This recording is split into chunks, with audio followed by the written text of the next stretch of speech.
નમસ્કાર મિત્રો, જેડબલઈ નીટ ધોરણ 12 તેમાં આજે આપણે હેલો આલ્કેન અને હેલો એરિન સંયોજનની ચર્ચા કરીએ છીએ. તો હેલોજન યુક્ત કાર્બનિક સંયોજન જેને આપણે હેલો આલ્કેન અને હેલો એરિન તરીકે વર્ણવીએ છીએ. હેલો આલ્કેન અને હેલો એરિન સંયોજનો હેલો આલ્કેન અને હેલો એરિન સંયોજનો સામાન્ય રીતે કુદરતમાં બહુ ઓછી માત્રામાં પ્રાપ્ત થતા ઘટકો છે, પણ એમ છતાં ઘણી બધી રીતે ઉપયોગી છે. જ્યારે રાસાયણિક ક્ષેત્રે એટલે કે કાર્બનિક ક્ષેત્રે હેલોજન યુક્ત કાર્બનિક સંયોજનોનું મોટા પાયે સંશ્લેષણ કરવામાં આવે છે, બરાબર છે. એમ છતાં પણ મોટાભાગના હેલોજન સંયોજનો ઘણા સારા એવા વૈદ્યકીય કામગીરી અથવા તો જેને આપણે દાક્તરી સારવારમાં ઉપયોગી છે. એટલે હેલોજન યુક્ત કાર્બનિક સંયોજન જે છે એનું પહેલા આપણે જરાક મહત્વ જોઈએ છીએ, બરાબર, પછી આગળ આપણે ચર્ચા કરતા જઈએ. તો સામાન્ય રીતે આ વૈદ્યકીય કામગીરીમાં ઉપયોગી એવા સંયોજન છે એમ કહી શકાય. જેમ કે આપણે એમ કહીએ કે ક્લોરો અથવા ક્લોર એમ્ફિનિકોલ. ક્લોર એમ્ફિનિકોલ જે છે એ ટાઇફોઇડ માટે ઉપયોગી છે. ટાઇફોઇડ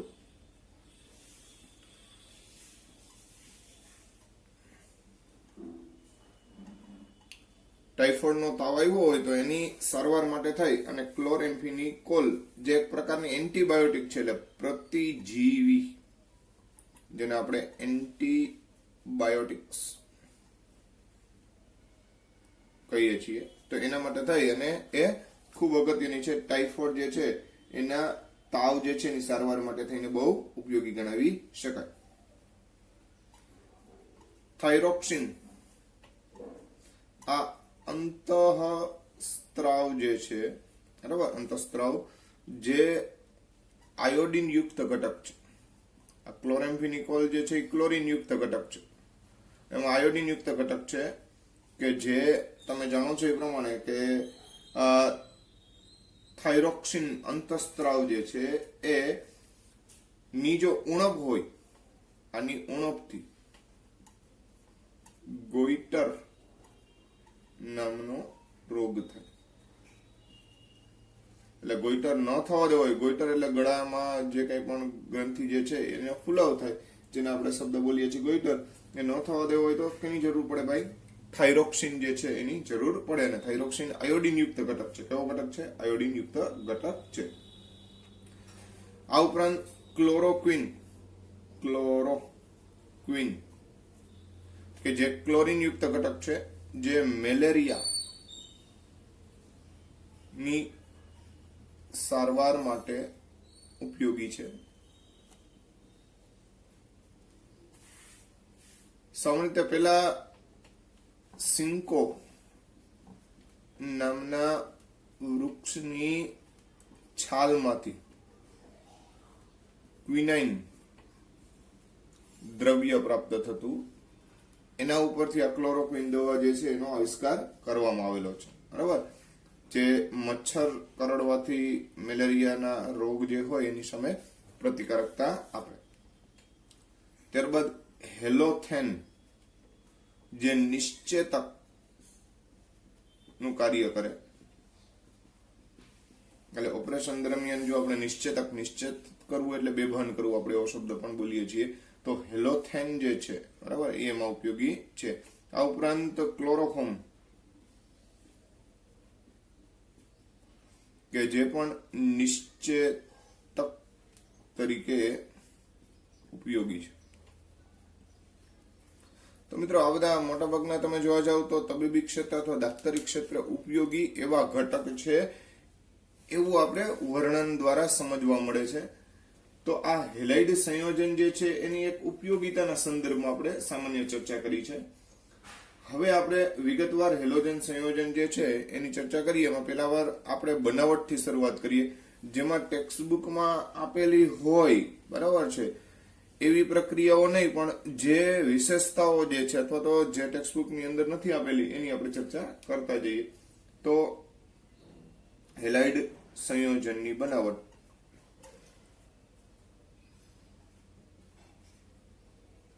હેલાઇડ સંયોજનની બનાવટની વાત કરવા જાય તો પેલું આલ્કેન સંયોજન જે છે, આલ્કેન નું સીધું જ હેલોજિનેશન.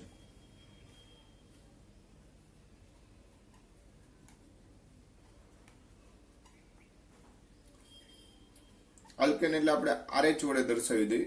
અને તમે ડાઇક્લોરિન અથવા કોઈ પણ હેલોજન ઘટક જે છે એની અલ્ટ્રાવાયોલેટ કિરણો, યુવી કિરણો જે છે, બરાબર છે, યુવી રે એની હાજરીમાં પ્રક્રિયા કરશો એટલે RCl બનશે અને HCl ઉત્પન્ન થાય.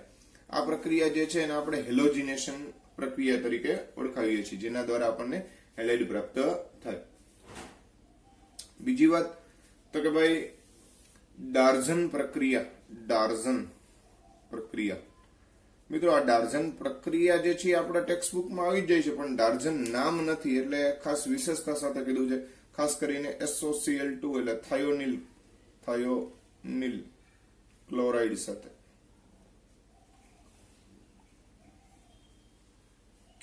જેને આપણે ડાર્ઝન રિએક્શન કહીએ છીએ. તો આ ડાર્ઝન રિએક્શન તમે જાણો છો એ પ્રમાણે ROH વત્તા SOCl2, તો તમને ખ્યાલ જ છે શું કરવાનું થાય મિત્રો, તો કે RCl બને, સાથે સાથે HCl ઉત્પન્ન થાય અને સલ્ફર ડાયોક્સાઇડ ઉત્પન્ન થાય. SOO એટલે SO2, H અને Cl અને R અને Cl. તો આ રીતે ટૂંકમાં હેલાઇડ જે છે આપણને પ્રાપ્ત થશે. મિત્રો ખાસ અહીંયા એક નોંધ મારવા જેવી કે ભાઈ SOBr2 અને SOI2 સાથે આ પ્રક્રિયા શક્ય નથી, માટે RBr કે RI આ રીતે ન બને. મિત્રો આવી જે કંઈ પણ બાબતો હોય ને ખાસ ધ્યાનમાં રાખવાની. એનું કારણ છે કે SOBr2 અને SOI2 જે છે એ ઘટકો સ્થાયિત્વ ધરાવતા નથી.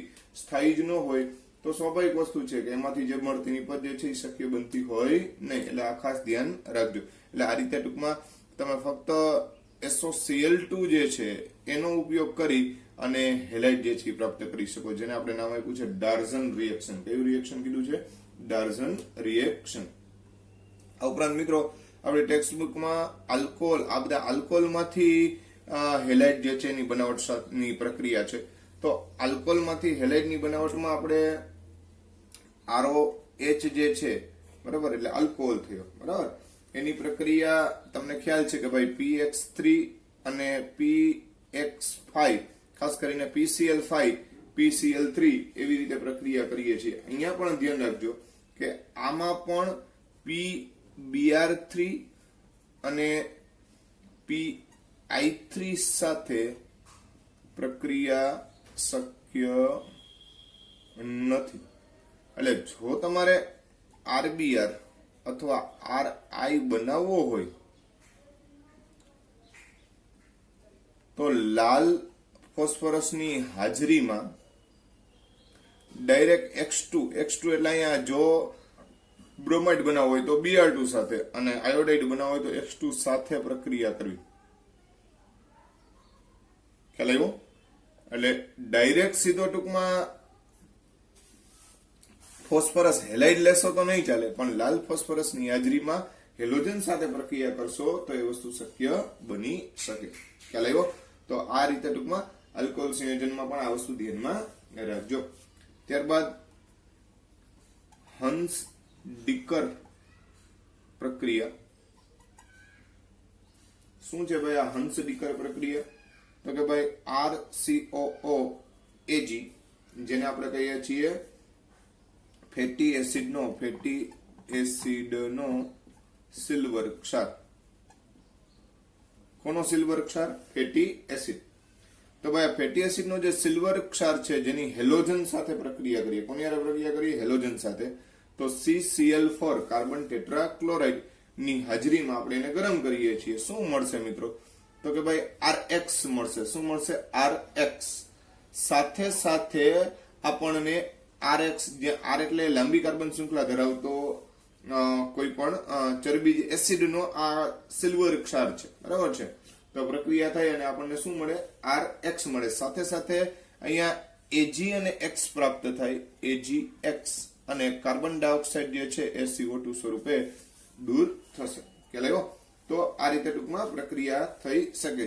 અહીંયા સામાન્ય રીતે હેલાઇડ તરીકે કા ક્લોરીન ચાલે અને કા બ્રોમિન ચાલે, બરાબર. તો આને હંસ-ડીકર પ્રક્રિયા તરીકે ઓળખવામાં આવે. આ ઉપરાંત મિત્રો આપણી ટેક્સ્ટ બુકમાં ફિંકલસ્ટેઇન અને સ્વાર્ટ્ઝ પ્રક્રિયા બંને આવી જ ગઈ છે. એમાં ફિંકલસ્ટેઇન જે છે, ફિંકલસ્ટેઇન પ્રક્રિયા માત્ર કોની સાથે સંકળાયેલી છે? તો ભાઈ ફિંકલસ્ટેઇન પ્રક્રિયા માત્ર આયોડાઇડ એટલે RI ની બનાવટમાં ઉપયોગી છે. જ્યારે આના ઉપરાંતની વાત કરવા જઈએ આપણે તો જ્યારે સ્વાર્ટ્ઝ પ્રક્રિયા જે છે, સ્વાર્ટ્ઝ પ્રક્રિયા માત્ર RF ની બનાવટમાં ઉપયોગી છે. તો મિત્રો આ કેટલીક વિશેષતાઓ છે કે જે કોઈને કોઈ પ્રક્રિયા સાથે સંકળાયેલી હોય. તો આજે આપણે ચર્ચા કરીને બનાવટને અનુલક્ષીને ચર્ચા કરી છે. કોને અનુલક્ષીને ચર્ચા કરી છે? બનાવટને. તો આ વાત થઈ હેલાઇડની બનાવટ અંગેની. ત્યારબાદ મિત્રો ભૌતિક ગુણધર્મો વિશે ચર્ચા કરીએ. તો ભૌતિક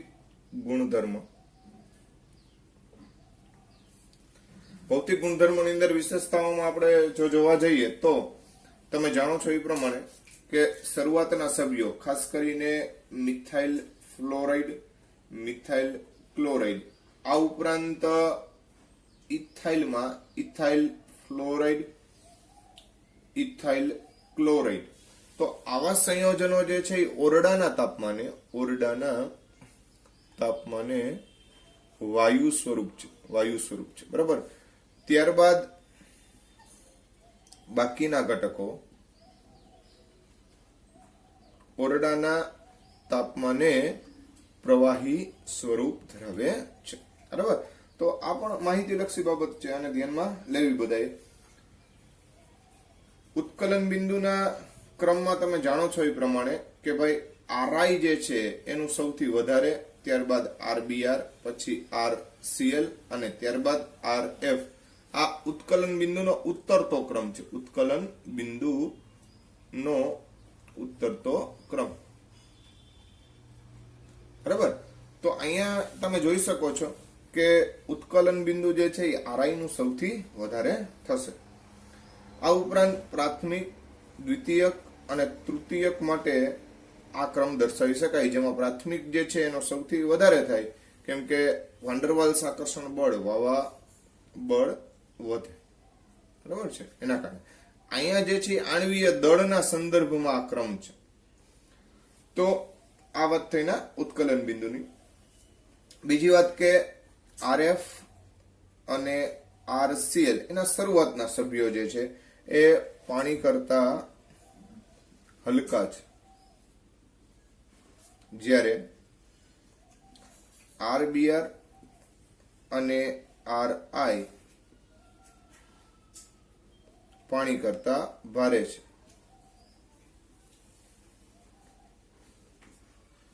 મતલબ કે આ પાણી ઉપર તરે, આ પાણીમાં ડૂબે, બરાબર છે. એવું આપણે ધ્યાનમાં લઈ શકીએ, બરાબર. ઘનતાનો ક્રમ જોવા જાય, ઘનતાનો ક્રમ તો તમે જાણો છો એ પ્રમાણે જેમ દળ વધે એમ ઘનતા દળના છેદમાં કદ અનુસાર RI ની સૌથી વધારે હોય, પછી RBr નો વારો આવે, પછી RCl નો વારો, અને સૌથી ઓછી ઘનતા જે છે એ RF ઘટકની હોય. અને જેમ ઘનતા ઓછી એમ તમે જાણો છો પાણી કરતા જેની ઘનતા ઓછી હોય એ પાણી ઉપર તરે અને જેની ઘનતા પાણી કરતા વધારે હોય એ પાણીમાં ડૂબી જાય.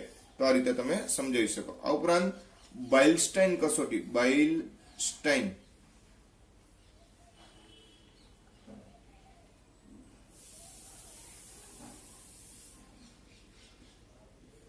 તો મિત્રો બેલસ્ટાઇન કસોટીમાં એક આરએફ સિવાયના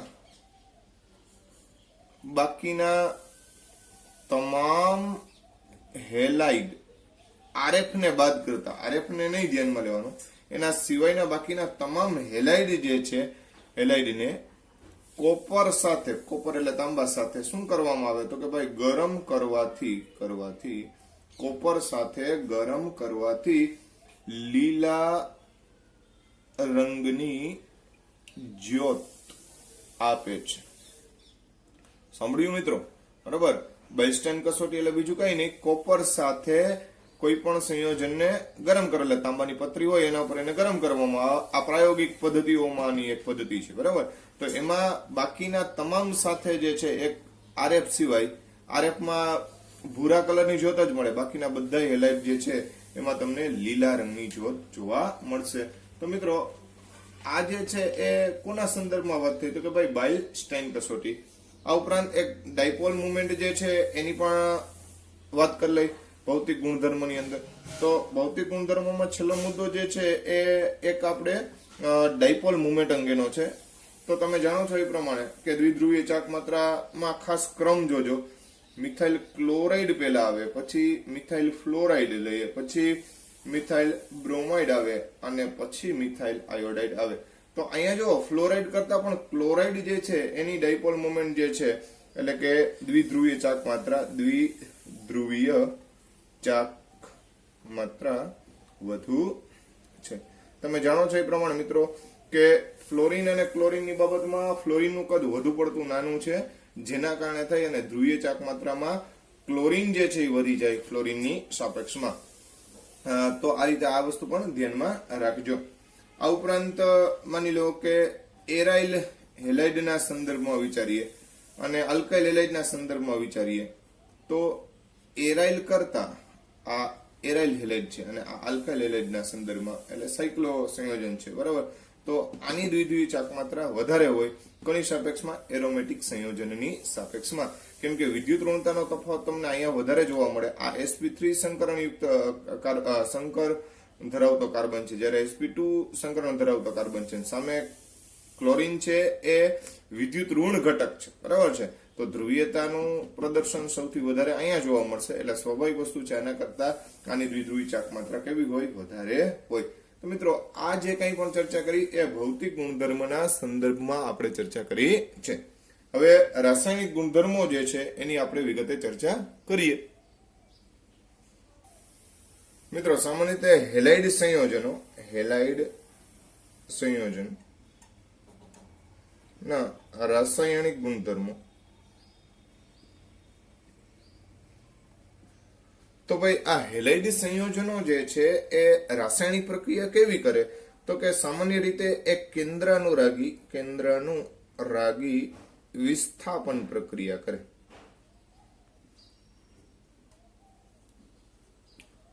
જેને આપણે એસેન રિએક્શન તરીકે ઓળખીએ છીએ. ન્યુક્લિયોફિલિક સબસ્ટિટ્યુશન. બરાબર. સબસ્ટિટ્યુશન એટલે વિસ્થાપન અને ન્યુક્લિયોફિલિક એટલે કેન્દ્રાનુરાગી, જેને આપણે ટૂંકમાં એસેન કહીએ છીએ. હવે એસેન પ્રક્રિયામાં તમે જાણો છો એ પ્રમાણે કે SN1 અને SN2 એવા બે પ્રક્રિયાઓ જે છે એ શક્ય બને. હવે એમાં SN1 જે છે એ શા માટે આપણે કીધું તો ભાઈ આપણે રાસાયણિક ગતિકી નો જ્યારે અભ્યાસ કરશું, આ આપણે 12મા ધોરણની અંદર જ આ પ્રકરણ આવશે. રાસાયણિક ગતિકીમાં જ્યારે અભ્યાસ કરશું ત્યારે એવો ઉલ્લેખ આવશે કે પ્રક્રિયાનો વેગ જે છે એના આધારે હંમેશા વેગ નિયમ જે છે એ દર્શાવવામાં આવતો હોય. તો આ વેગ નિયમ જે છે એમાં એ ફક્ત ને ફક્ત RX એટલે કે માત્ર ને માત્ર એક જ ઘટકની સાંદ્રતા ઉપર આધારિત હોય. આ જે છે એ આપણો હેલાઇડ સંયોજન જે છે, બરાબર છે, એની સાંદ્રતા ઉપર જ આધારિત હોય. એને SN1 કહેવાય. જ્યારે અહીંયા સાંદ્રતાની જે ઘાત હોય ને એને ધ્યાનમાં લેવામાં આવે. અહીંયા ઘાત કેટલી છે? 1. એટલે આપણે એને SN1 કહીએ છીએ. એટલે જે પ્રક્રિયાનો વેગ માત્ર એક જ ઘટકની સાંદ્રતા પર આધારિત હોય તેને SN1 કહેવાય. જ્યારે SN2 ની જો ચર્ચા કરવામાં આવે મિત્રો, તો જે પ્રક્રિયાનો વેગ જે છે એ RX અને NU બંનેની સાંદ્રતા ઉપર આધાર રાખે. તો ટોટલ ઘાત એક વત્તા એક એટલે 2 ઘાત થાય. તો આને દ્વિતીય ક્રમની પ્રક્રિયા કહેવાય અને પ્રથમ ક્રમની પ્રક્રિયા કહેવાય. આ ખરેખર SN1 ની પ્રથમ ક્રમની પ્રક્રિયા કહેવાય અને આ જે છે દ્વિતીય ક્રમની કહેવાય. તો કે જે પ્રક્રિયાનો વેગ RX અને NU એટલે ન્યુક્લિયોફિલિક સબસ્ટિટ્યુટ, બરાબર, જેને આપણે કેન્દ્રાનુરાગી પ્રક્રિયક તરીકે ઓળખીએ છીએ. તો કે ભાઈ RX અને NU બંને પર આધાર રાખે, એને આપણે કહીએ છીએ SN2 અને આ જે છે એ દ્વિતીય ક્રમ એની પ્રક્રિયા તરીકે ઓળખાય. તો મિત્રો બેમાં ફેર શું? તો કે ભાઈ આમાં માત્ર આને જ ધ્યાનમાં લેવાનું છે, આમાં આ બંનેને ધ્યાનમાં લેવાનું છે. એટલે અહીંયા કોઈ પણ NU ચાલે, બરાબર છે. આમાં એવું શક્ય ન બને, આમાં પ્રબળ NU જ લેવો પડે, બરાબર છે, કે જે રાસાયણિક રીતે ખૂબ જ સક્રિય હોય એવો NU એટલે એવો કેન્દ્રાનુરાગી પ્રક્રિયક આપણે ઉપયોગમાં લેવો પડે, તો આ પ્રક્રિયાઓ સરળતાથી થાય. બીજું વિશેષમાં ટેક્સ્ટ ની અંદર બહુ સારી રીતે SN1 અને SN2 આપણે સમજાવેલી છે, બરાબર છે. એટલે આપણે એનો સારી રીતે અભ્યાસ કરવાનો.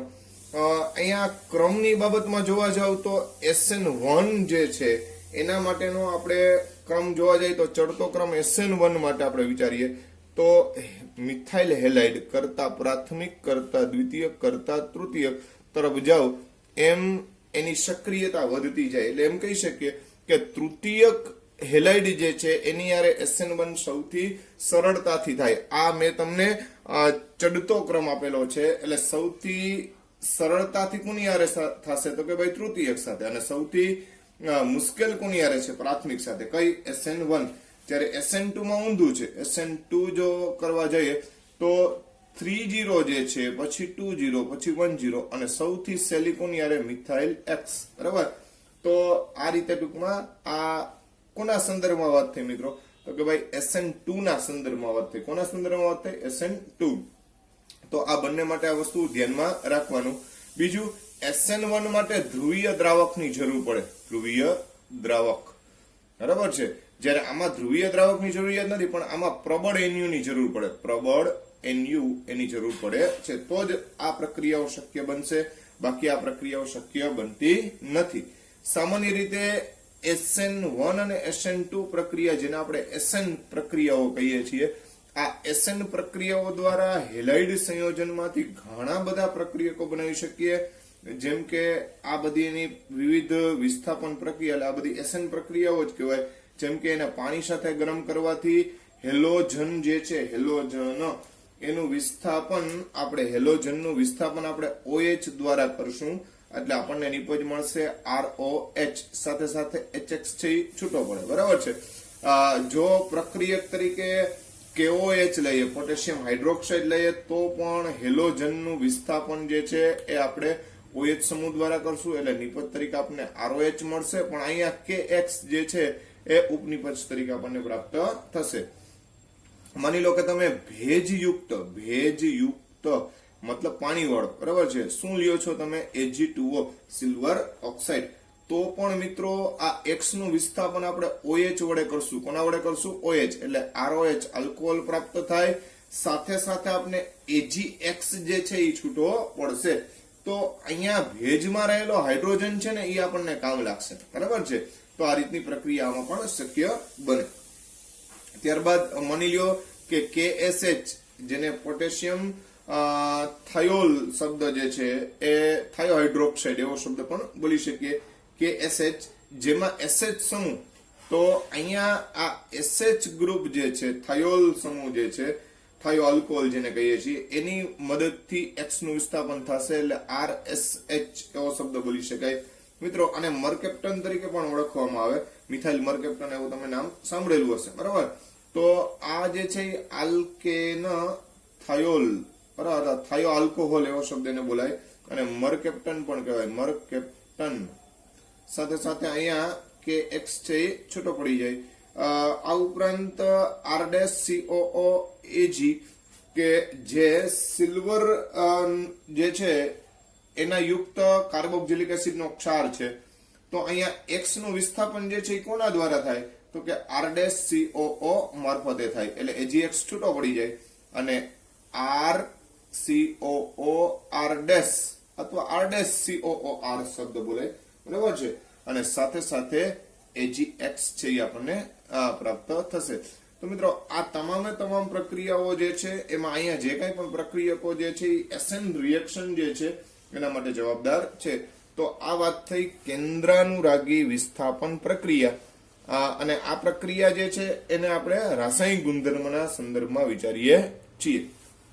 તો કેન્દ્રાનુરાગી વિસ્થાપન પ્રક્રિયા અથવા તો જેને આપણે કીધું કે ન્યુક્લિયોફિલિક સબસ્ટિટ્યુશન, એમાં SN1 અને SN2 બંને જે છે એ હેલાઇડ પ્રક્રિયક દ્રાવક એટલે કે પ્રક્રિયા પરિસ્થિતિને અનુરૂપ જે છે એ નિપજો પ્રાપ્ત થતી હોય છે.